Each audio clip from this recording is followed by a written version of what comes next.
किसी मीडिया मित्र ने मुझे भेजा है, पता चला है कि मैंने जो रिजाइन दिया था उसको एक्सेप्ट किया गया है। लेकिन कोई बात नहीं, जो भी हुआ अच्छा ही हुआ। और आज के बाद में मैं मेरी समाज के लिए, हिंदू समाज के लिए, देश के लिए, भारत को हिंदू राष्ट्र बनाने के लिए निरंतर आखिरी सांस तक कार्य करते रहूंगा। लेकिन 3 बार का विधायक बनने के बाद में भी निरंतर समाज के प्रति, हिंदुत्व के प्रति, देश के प्रति मैंने कार्य किया है।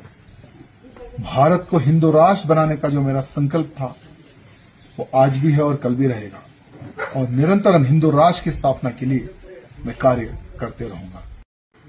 11 ఇయర్స్ ముందు నేను భారతీయ జనతా పార్టీ ఒక కార్యకర్తగా నేను భారతీయ జనతా పార్టీలో చేరినాను.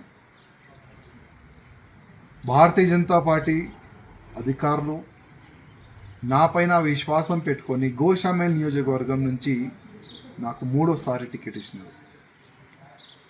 3వసారి గోషామేల్ ప్రజల ఆశీర్వాదం దొరికిన తర్వాత నేను 3వసారి ఎమ్మెల్యే అయినాను.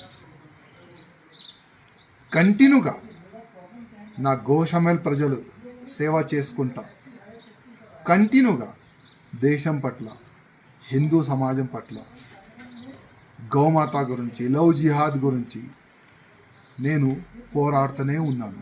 అందరు కూడా చూస్తున్నారు. కానీ ఇవాళ ల్యాక్స్ ఆఫ్ భారతీయ జనతా పార్టీ కార్యకర్తల గొంతుకి, ఆ గొంతుని నేను ఢిల్లీ వరకు తీసుకొని వెళ్ళాలనుకున్నాను. కానీ నేను అక్కడ ఫెయిల్ అయింది అనుకున్నాను. ఎందుకో భారతీయ జనతా పార్టీ అధికారులు నేను రిజైన్ దేని గురించి ఇచ్చినాను, దీని ఇంకా రీజన్ ఏముంది, దానికి వాళ్ళు పరిశీలించలే అనుకుంటున్నాను, చూడలేదు.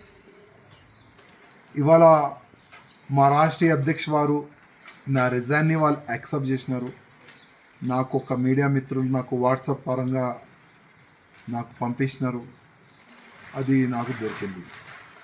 కానీ ఇవాళ నుంచి కంటిన్యూగా నా దేశానికి, నా భారతదేశానికి హిందూ రాష్ట్రంగా చేయాలని, గోమాతని రక్షించడానికి, లవ్ జిహాద్ కానీ అన్ని విధాలుగా ప్రతి ఒక్క హిందూ కార్యకర్తకి ఒక ఛత్రపతి శివాజీ మహారాజ్ లాగా తయారు చేయడానికి ఇప్పటి నుంచి నేను ఇంకా అగ్రెసివ్గా నేను పనిచేస్తానని ప్రతి ఒక్క హిందూ కార్యకర్తకి నేను హామీ ఇస్తున్నాను. ఏ కార్యకర్త కూడా భయపడవద్దు, ఏ కార్యకర్త కూడా బాధపడద్దు. ఒక్కప్పుడు మనం ఏం లేకపోతే కూడా దేశ ద్రోహులతోని ఫైట్ చేసినాం. 3సారి ఎమ్మెల్యే అయిన తర్వాత కూడా దేశ ద్రోహులతోని, ధర్మ ద్రోహులతోని ఫైట్ చేసినాం. ముందు కూడా అదే చేద్దాం. మీ అందరి ఆశీర్వాదం, మీ అందరు సహకారం నాకు ఉన్నది. గతంలో కూడా ఉండే, ఇప్పుడు కూడా ఉన్నది. ఏం టెన్షన్ ఏ బీజేపీ కార్యకర్త కానీ, నా హిందూ కార్యకర్తలు కానీ కొద్ది కూడా టెన్షన్ ఎవరు కూడా తీసుకోవద్దని నా ప్రతి ఒక్క కార్యకర్తకి నేను హృదయపూర్వకంగా ఒక సందేశం ఇవ్వాలనుకుంటున్నాను. ప్రతి ఒక్క బీజేపీ కార్యకర్త, గోషామేల్లో ఉన్న కార్యకర్తలకి నా హృదయపూర్వక ధన్యవాదాలు. 3వసారి నాకు ఆశీర్వాదం ఇచ్చినందుకు.